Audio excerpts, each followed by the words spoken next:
Graça e paz, amados irmãos. Muito bom a gente estar aqui. Muito bom a gente poder estar aqui nesta noite para buscarmos a Deus, buscar este renovo da parte do Senhor. Você crê que Jesus vai estar renovando as suas forças nesta noite? Que Ele está aqui presente para isso? É assim, Deus vai fazendo na nossa vida aquilo que mais precisamos, porque Ele se importa conosco. Eu quero convidar você nessa noite para ler comigo esse trecho aqui da palavra, lá no Evangelho de Lucas, no capítulo 23, verso 31 a 34. Nós vamos aqui fazer uma reflexão sobre amadurecimento. Eu sei que tem muitas vidas aqui, frutos do Senhor, que estão amadurecendo, crescendo no Senhor. E vamos ver como que é importante amadurecer, crescer, né? Ter um crescimento sadio na presença de Deus. A Bíblia fala lá no Evangelho de João que o Senhor se alegra muito quando os seus discípulos dão muito fruto. E a questão do fruto não é só dar o fruto, é bom quando o fruto ele dá e amadurece, ele cresce, ele se fortalece. Nós vamos ver aqui nessa noite um pouquinho sobre essa questão, sobre esse amadurecimento no relacionamento com Jesus. Então, Lucas 22, verso 31 a 34, está escrito assim: porque se isto é feito com a madeira... Não, 22, 31. Se eu falei 23, me perdoe. É 22, 31. Simão, Simão, eis que Satanás pediu para peneirar vocês como trigo. Eu, porém, orei por você, para que a sua fé não desfaleça. E você, quando voltar para mim, fortaleça os seus irmãos. Porém, Pedro respondeu: estou pronto para ir com o Senhor, tanto para a prisão como para a morte. Mas Jesus respondeu e disse: eu lhe digo, Pedro, que hoje, antes que o galo cante, você negará 3 vezes que me conhece. Até aí. Me perdoe, irmãos. A gente fica muitas vezes pensando sobre como que o Senhor tem misericórdia por nós, como Ele nos agracia com a intercessão, né? Jesus intercede por nós. E aqui nós vemos uma atitude de Jesus muito clara, que Jesus intercedeu por Pedro. Falou assim: olha, Satanás pediu para você andar com todos vocês, mas eu roguei por você. Eu roguei por você e quero te dizer uma coisa mais. Você, quando, no verso 32, diz assim: eu, porém, orei por você para que a sua fé não desfaleça.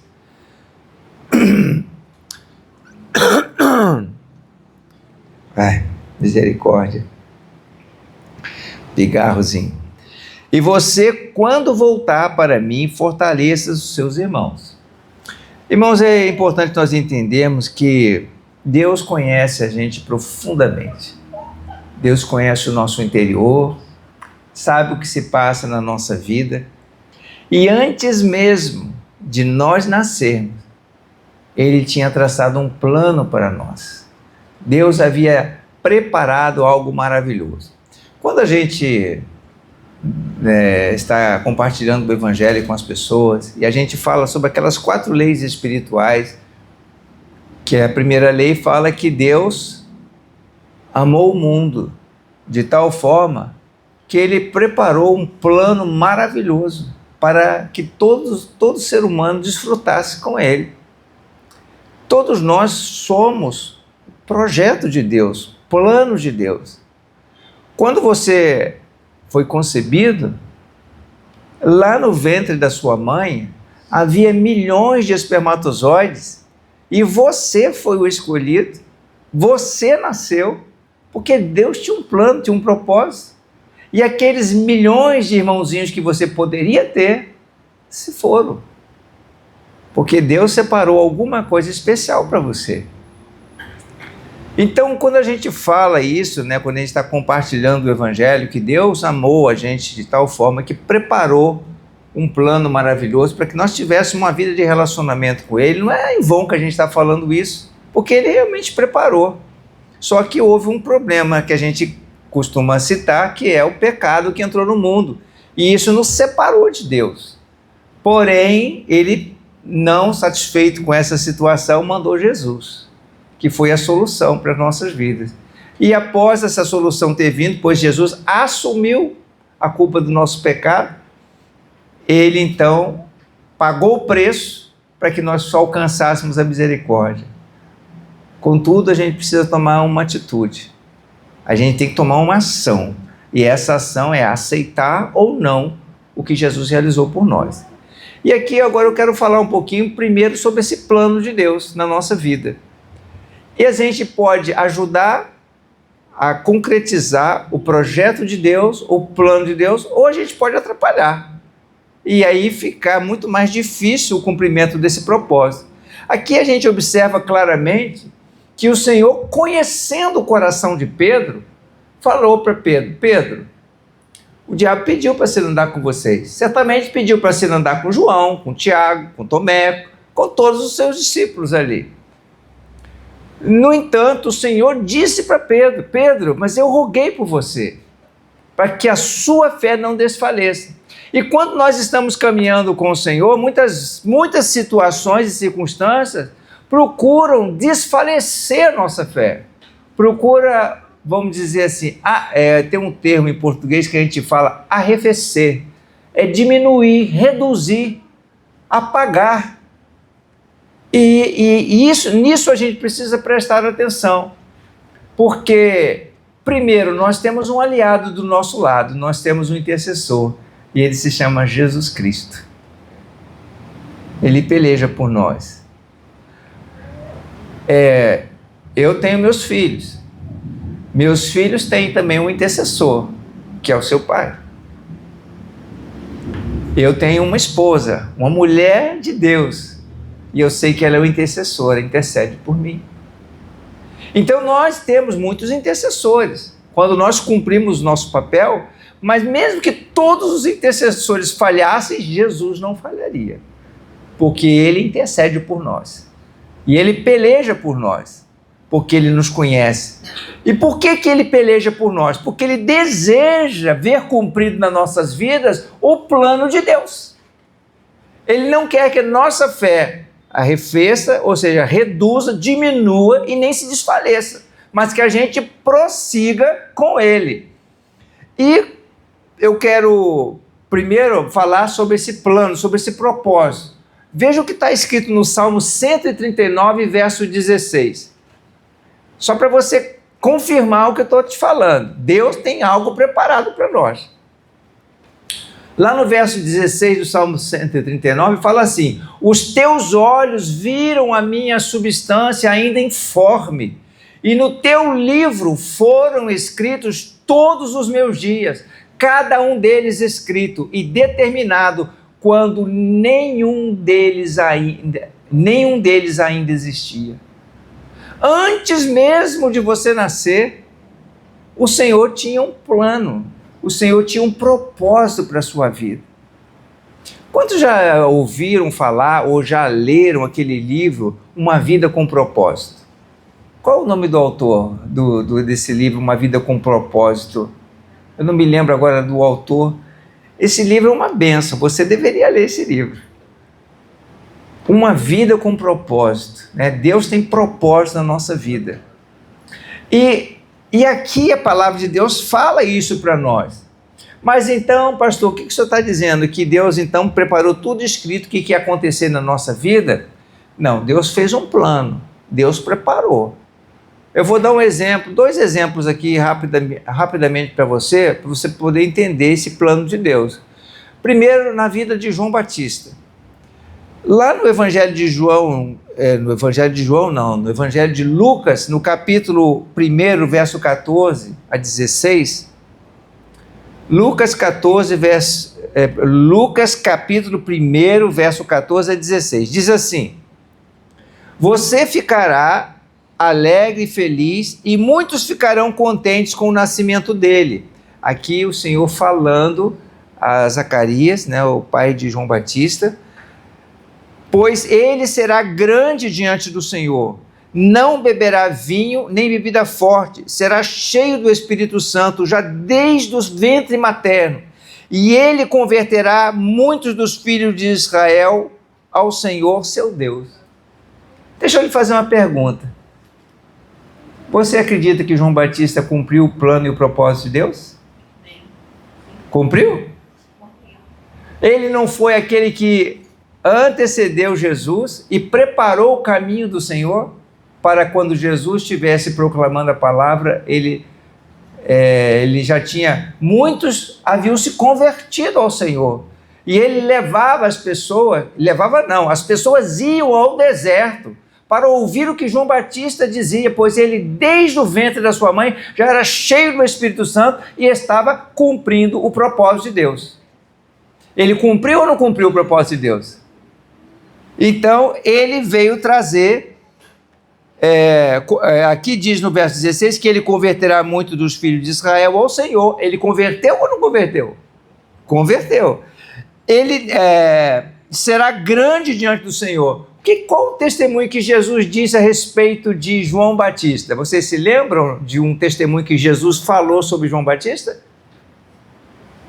Dentre os nascidos de mulher, ele foi o maior. E o maior e o menor no reino de Deus é maior do que ele. Esse foi o testemunho que Jesus deu do próprio João Batista. Agora deixa eu te contar outro exemplo. Vou falar agora sobre Sansão. Lá no livro de Juízes, no capítulo 13, versículo 5, Juízes, capítulo 13, verso 5, diz 13, verso 5. Juízes 13. Assim está escrito: porque eis que você ficará grávida e dará à luz um filho, sobre cuja cabeça não passará navalha. O menino será nazireu consagrado a Deus desde o ventre da sua mãe. E ele começará a livrar Israel do poder dos filisteus. Sobre quem que nós estamos falando aqui? Sobre Sansão. Sansão, ele foi já consagrado ao Senhor antes mesmo dele nascer. Ele foi consagrado ao Senhor e o Senhor tinha um plano, um propósito na vida de Sansão, que através da sua vida, da unção que estava sobre ele, ele começaria a trazer livramento ao povo de Israel. Sansão cumpriu o propósito de Deus ou não? Cumpriu, mas deu um trabalho. Ele se envolveu lá com a Dalila, ele revelou algo que não era para ser revelado ao inimigo. Ele era consagrado nazireu já desde o ventre. Ele não poderia ter passado navalha no seu cabelo, porque ele era nazireu. Não podia beber bebida forte. Então ele tinha um compromisso com Deus. Porém, ele quebrou esse compromisso quando ele revelou da sua consagração, que a sua força estava nos seus cabelos que não podiam ser cortados. Na verdade, a força não estava no cabelo. A força estava na unção do Espírito de Deus que estava sobre a vida de Sansão. E por esta razão, ninguém segurava aquele homem. Ele tinha uma força sobrenatural. Prendiam ele com cordas, com correntes, seja o que for, ele arrebentava, ele destruía tudo, ninguém segurava aquele homem. Porque Deus tinha um propósito na vida dele e ele foi ungido desde o ventre da sua mãe. Só que ele se engraçou com uma filisteia. Ele foi, se deixou namorar, ficou apaixonado, alertado pelos seus pais. Por que você vai escolher uma dentre as estrangeiras? Por que você não fica aqui com uma das mulheres do nosso povo? Mas ele foi e se engraçou com a outra. E aí deu um trabalhão. Mas o que aconteceu? Sansão, depois de ter sido humilhado, foi capturado pelos filisteus, foi levado à casa de Dagom, que era o deus dos filisteus, e lá fizeram chacota com ele, e assim o diabo faz com todos aqueles que vamos dizer assim, ousam a não andar no propósito de Deus. Ele se rende ao inimigo, e o inimigo vai humilhar, vai fazer gato-sapato, vai fazer o diabo, né? Como diz aí as pessoas, faz da pessoa. E ele foi humilhado. Só que Sansão se humilhou diante do Senhor. Quando ele estava naquela situação, totalmente humilhado, preso entre as colunas do templo de Dagom, ele falou assim: Senhor, tem misericórdia de mim, me dá ainda pelo menos a chance de eu cumprir o teu propósito, derrubar esse templo aqui e matar todos esses inimigos que estão aqui rodeando, me humilhando e humilhando o teu povo. E eu vou destruir a marca desse templo filisteu. E aí o Senhor fez retornar a ele a unção, que ele com poder, ele esticou as mãos, ele foi levado até as colunas do templo, dos alicerces daquele templo, e jogou por terra. Ele morreu junto com todos aqueles que estavam ali cultuando Dagom. Então ele cumpriu o propósito de Deus, mas foi trabalhoso. Deixa eu dar um outro exemplo para você. Quando Deus fez uma promessa aos filhos de Israel, quando os tirou do Egito, o Senhor não falou que os levaria para uma terra onde mana leite e mel? Falou ou não falou? Uma terra deleitável, uma terra maravilhosa. Deus traçou um plano, Deus traçou um propósito, mas o povo de Israel deu muito trabalho ao Senhor. E muitos não entraram na terra prometida. E o Senhor disse para eles: por causa da sua incredulidade, vocês perecerão no deserto. E a outra geração que vier depois de vocês os seus filhos é que vão entrar na terra prometida. Então, o que aconteceu?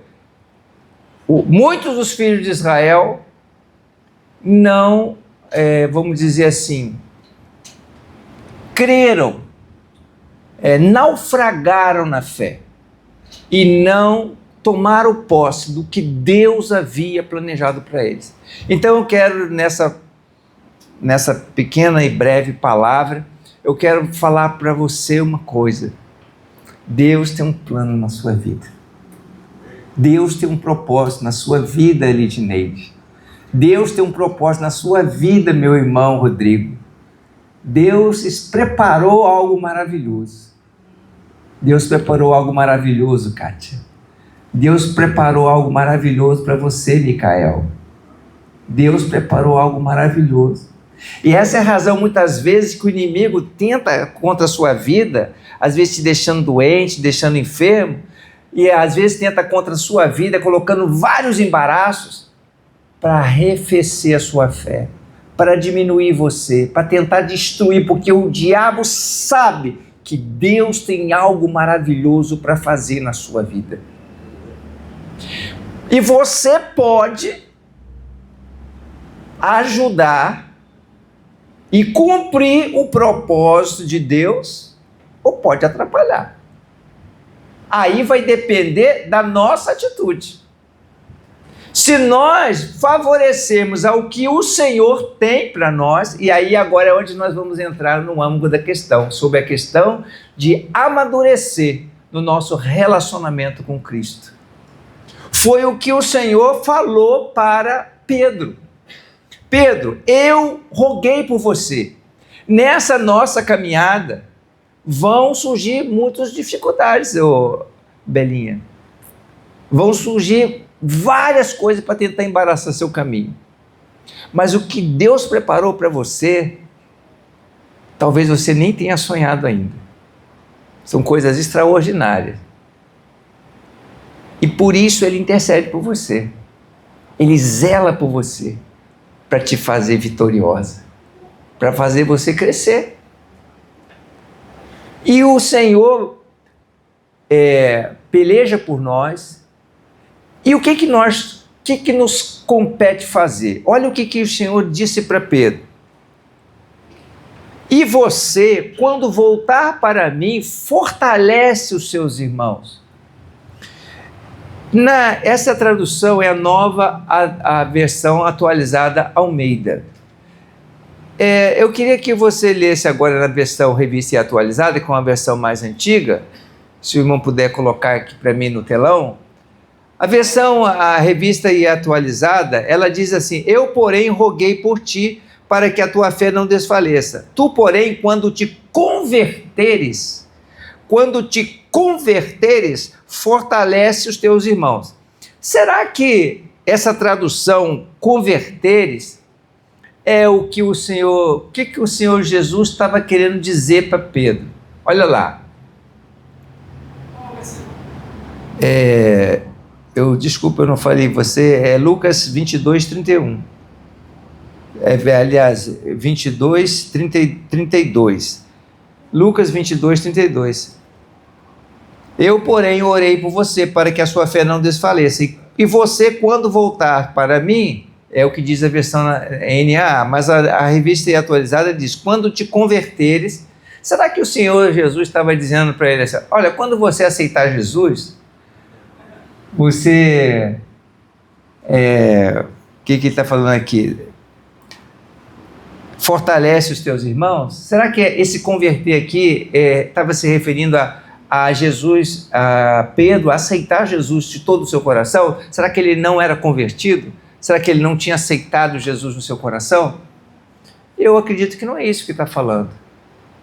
Mas o que está falando aqui é essa tradução atualizada, a nova versão atualizada Almeida, ela reflete o sentido um pouco melhor dentro do vocabulário que a gente possa entender, porque ela diz assim: e quando voltar para mim, fortalece os seus irmãos. Então, voltar-se para Jesus é quando nós estamos com o nosso coração, com nossos olhos, não em nós mesmos, mas no autor e consumador da nossa fé.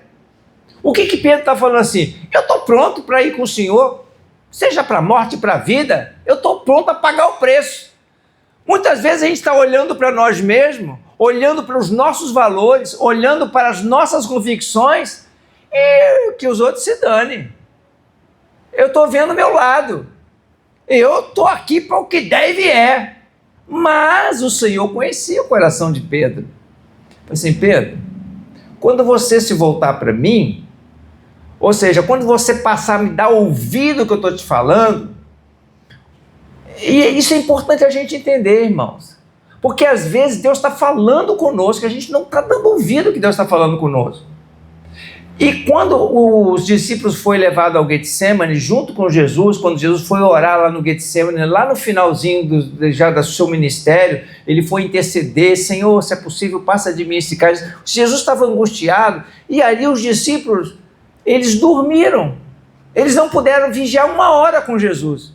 E qual foi o alerta que Jesus deu para os seus discípulos? Vigiai e orai, porque o espírito na verdade está pronto, mas a carne é fraca. Presta atenção, vigia e ora, busca o Senhor. Então o Senhor estava ali dando já uma dica para os seus discípulos. E quando ele fala assim: Pedro, quando você se voltar para mim, ou seja, quando você me der ouvido, quando você se voltar, assim, o seu entendimento, o seu coração estiver totalmente em mim, você vai e fortalece os seus irmãos. E isso, irmãos, vem assim, é algo muito importante para que a gente possa alcançar o amadurecimento. E aqui o se voltar para o Senhor significa prestar atenção no que Ele está falando. Significa ter uma atitude humilde de arrependimento diante de Deus. Se Deus está mostrando alguma coisa, se humilha na presença do Senhor. Pede aí. O que Pedro fez? Pedro vacilou. Ele falou que não conhecia o Senhor. Aconteceu exatamente o que Jesus tinha falado a respeito dele. E o que aconteceu lá naquele momento? Lá em Mateus 26, 75. Depois que ele negou Jesus, o que Pedro fez? Diz lá o texto: então Pedro se lembrou da palavra que Jesus lhe dissera: antes que o galo cante, tu me negarás 3 vezes. E saindo dali chorou amargamente. Ele caiu na real, ele caiu em si. E muitas vezes, irmãos, Deus nos leva a cair na real, a cair em si, a se humilhar na presença dEle, a reconhecer que você não está andando exatamente naquilo que o Senhor planejou para você. Então, presta atenção. Quando o Senhor deu vários toques para os seus discípulos nessa caminhada, teve uma ocasião que Ele falou assim: não levem bolsa, não levem espada, não levem nada, vão compartilhar a palavra. Teve um outro momento que o Senhor falou assim: peguem a bolsa, levem a espada, porque vocês vão precisar dessas coisas. Então essa sensibilidade à voz do Senhor não pode ficar desapercebida. Nós precisamos buscar isso, e isso é algo sensível. E se porventura, nessa nossa trajetória, nessa nossa caminhada, por alguma razão nós não ouvimos a voz do Senhor, nós deixamos de atender ao que o Senhor está falando, é importante se humilhar, chorar amargamente. Esse chorar amargamente significa arrependimento. Não fazer o que Judas fez. Judas, ele reconheceu que ele estava errado, que ele cometeu um erro fatal, e ele se enforcou, ele desistiu, ele jogou a toalha. E aqui a atitude de amadurecimento é reconhecer, humilhar-se diante do Senhor e prosseguir. E eu vou dizer uma coisa para vocês, irmão. Muitas vezes acontece isso na nossa vida, na nossa caminhada. Isso acontece com as pessoas mais ilustres, mais importantes. Eu já passei, tenho passado muitas vezes por aquelas situações em que eu vou para a caverna, em que eu me sinto desanimado, desencorajado, porque as lutas do dia a dia nos perturbam, nos desanimam. Eu quero dar um exemplo para vocês do apóstolo Paulo, 2 Coríntios capítulo 11, segunda carta de Paulo aos Coríntios, no capítulo 11. Veja quantas lutas que o apóstolo Paulo passou, e as lutas nossas do dia a dia muitas vezes nos desanimam, elas nos desencorajam. No capítulo 11, a partir do verso 24, eu quero ler com vocês aqui: 5 vezes recebi dos judeus 40 açoites menos 1. 3 vezes fui açoitado com varas. 1 vez fui apedrejado. 3 vezes naufraguei. Fiquei 1 noite e 1 dia boiando em alto mar. Em viagens, muitas vezes em perigos de rios, em perigos de assaltantes, em perigos entre patrícios, em perigos entre gentios, em perigos na cidade, em perigos no deserto, em perigos no mar, em perigos entre os falsos irmãos. Em trabalhos e fadigas, em vigílias, muitas vezes em fome e sede, em jejuns, muitas vezes em frio e nudez. Como é que você se sentiria com tudo isso? Mas vamos continuar. Além dessas coisas exteriores, ainda pesa sobre mim diariamente a preocupação com todas as igrejas. Quem enfraquece que eu também não enfraqueça? Quem se escandaliza que eu não fique indignado? Então, irmãos, muitas vezes situações eu gostaria muito de hoje ver aqui muitas vidas aqui recebendo essa palavra, porque eu tenho certeza que Deus tem um plano na sua vida, e essa mensagem dessa noite, Deus falou tão forte comigo, que o Senhor falou assim: grava essa mensagem, para que aqueles que não vieram possam ter a oportunidade de ouvir, porque Deus tem planos na nossa vida, mas nós podemos fazê-los mais fáceis ou mais difíceis. Nós podemos fazer como João Batista fez, ou podemos tomar uma atitude de Sansão, ou tomar atitude como aqueles israelitas que não entraram na terra da promessa. Deus tem planos para cumprir na nossa vida, mas nós temos que tomar atitude. E a atitude é de se voltar para o Senhor. Então, Jesus falou com Pedro: Pedro, quando se voltar para mim, você vai e fortalece os teus irmãos. Porque Deus tem plano na nossa vida. Agora, desgastes, problemas, tentar enfraquecer a nossa fé, isso vai acontecer por duas razões principais. Existem inúmeras razões, mas eu vou falar só de duas. Primeiro, nós somos provados na fé. E a prova da nossa fé é para redundar em experiência e mais força ainda. Essa é uma das razões porque nós passamos por muitas dificuldades, muitos problemas, provações.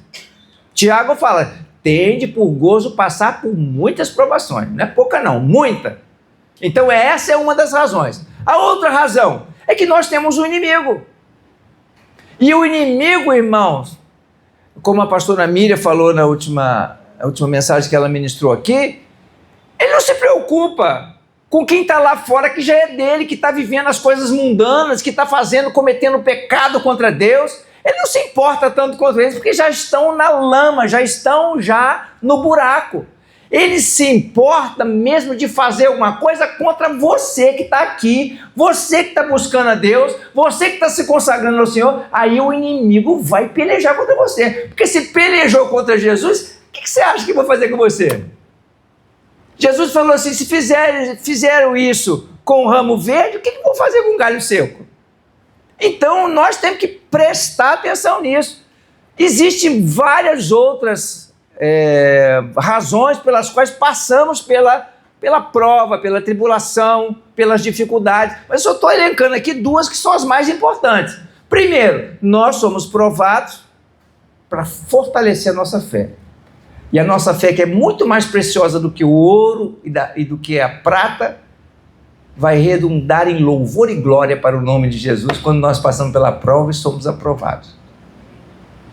E as perseguições, as lutas, são as investidas do mal contra nós. E aí a Bíblia fala lá: sujeite-se a Deus, resista ao diabo e ele fugirá de vós. Então, as tribulações, Paulo estava elencando aqui, falando, né, todas essas coisas aqui que nós acabamos de ler. Quem enfraquece, que eu também não enfraqueça. Então, é importante nós entendermos que passar pelas provas, passar pela luta, isso é algo que faz parte da nossa vida cristã. O que vai fazer a diferença é a nossa atitude, é de se voltar para o Senhor, e não de jogar a toalha e lançar fora as oportunidades que nós temos. Então eu quero aqui, e já chegando para a conclusão, para mostrar aos irmãos aqui o que aconteceu na vida de Pedro. Pedro, ele chorou amargamente, se arrependeu na presença do Senhor e seguiu em frente. Se você olhar as páginas dos evangelhos, né, o que aconteceu logo depois da ressurreição de Jesus, Jesus apareceu para os seus discípulos. Apareceu em várias ocasiões. E uma ocasião especial, em que Jesus apareceu lá na praia, o Pedro tinha tido uma ideia. Isso está registrado lá no Evangelho de João, no capítulo 21. Pedro teve uma ideia: vou pescar. Aí os outros discípulos falaram assim: vamos pescar com você também. Aí foram pescar e não pegaram nada. Passaram a noite toda trabalhando lá e não pescaram nada. Quando eles retornaram, Jesus estava na praia. Jesus estava na praia assando um peixe lá na brasa. E aí Jesus falou assim: vem cá, vocês não pegaram nada não? Tem algo, peixe aí para a gente comer? Aí os discípulos, que ainda não tinham reconhecido que era Jesus, os discípulos falaram assim: não, passamos a noite toda, não pegamos nada. Aí falou assim: joga a rede do outro lado. Aí jogou a rede, mas a rede veio lotada de peixe. Veio mais cheia de grandes peixes. Aí eles encheram o barco. Aí João, o apóstolo João, que é um dos mais achegados, né, que conhecia bem o seu mestre, falou assim: é Jesus. Pedro pulou na água, ficou constrangido ali naquela hora, pulou na água e começou a arrastar o barco lá para a praia. Aí levaram o barco para a praia e ficou lá naquela alegria, né, de ver o Senhor ali, e eles nem ficaram mudos, não falaram nada. Aí o Senhor falou assim: traga o peixe aí, bota na brasa. Aí comeram o peixe lá e tal. Aí começou o diálogo entre eles. E olha só, Pedro estava ali agora se alegrando na presença do Senhor, não tinha mais aquele constrangimento, porque Pedro estava com seu coração firmado na sua vida com Jesus. Ele já tinha visto Jesus pelo menos umas 3 vezes, lá na Galiléia, já em outros lugares, ele já tinha visto Jesus, e agora ele estava vendo Jesus ali novamente, ele estava feliz de ver Jesus, só que ele foi surpreendido com uma pergunta. No verso 15 de João 21, 15, depois de terem comido, perguntou Jesus a Simão Pedro: Simão, filho de João, amas-me mais do que estes outros? E ele respondeu: sim, Senhor, tu sabes que eu te amo. E ele lhe disse: apacenta os meus cordeiros. Olha que interessante, né? O que Jesus tinha falado para ele no dia que o Senhor alertou que ele ia tropeçar? O Senhor falou para ele lá em Lucas 22, verso 32: eu, porém, orei por você, para que a sua fé não desfaleça. E você, quando voltar para mim, fortaleça os seus irmãos. Fortaleça. E agora ele está perguntando aqui: Pedro, você me ama? Sim, Senhor. Tu sabes que eu te amo. Então apacenta os meus cordeiros. E ele perguntou novamente. Tornou a perguntar-lhe pela segunda vez: Simão, filho de João, tu me amas? Ele lhe respondeu: sim, Senhor, tu sabes que eu te amo. Disse-lhe Pedro: pastorei as minhas ovelhas. Disse-lhe Jesus, eu falei, Pedro, disse-lhe Jesus: pastorei as minhas ovelhas. E agora, pela terceira vez, Jesus lhe perguntou: Simão, filho de João, tu me amas? Pedro entristeceu-se por ele ter dito pela terceira vez: tu me amas. E respondeu-lhe: Senhor, tu sabes todas as coisas, tu sabes que eu te amo. Jesus lhe disse: apacenta as minhas ovelhas. Então Pedro ali, ele ficou assim, aparentemente triste, porque foi uma reflexão que ele fez, completamente diferente da primeira vez, quando o Senhor falou para ele assim: você vai me trair. Não, Senhor, estou pronto a morrer por o Senhor. Ele se entristeceu quando Jesus lhe perguntou pela terceira vez. Talvez ele tenha parado para pensar: será que eu realmente estou amando meu mestre? Porque a primeira vez eu vacilei. Mas aí ele refletiu bem e falou assim: Senhor, o Senhor sabe tudo. O Senhor sabe que eu te amo. Ele já não tinha mais dúvida. Então o Senhor disse para ele: apacenta os meus cordeirinhos. E olha só o que aconteceu, agora para a gente ler a última passagem aqui, lá na carta aqui, a segunda carta de Pedro. eu quero concluir lendo esse trecho da carta para os irmãos, tá? A segunda carta de Pedro, no capítulo 1, no verso 12 até o verso 15.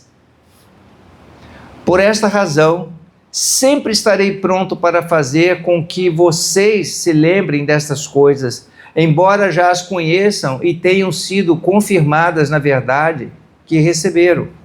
Ele está falando aqui com a igreja, para quem ele escreveu a carta, para os irmãos, fazendo várias recomendações, dando várias dicas sobre os falsos mestres, sobre pessoas que seriam levantadas para falar falsidades contra o caminho do Senhor Jesus. E ele estava ali empenhado agora, cuidando, fazendo exatamente esse trabalho de apacentar as ovelhas. E ele diz ainda, no verso 13, também considero justo, enquanto estou neste tabernáculo, despertar esta lembrança em vocês, certo de que estou prestes a deixar o meu tabernáculo, como efetivamente nosso Senhor Jesus Cristo me revelou, mas de minha parte me esforçarei ao máximo para que sempre, mesmo depois da minha partida, vocês se lembrem dessas coisas.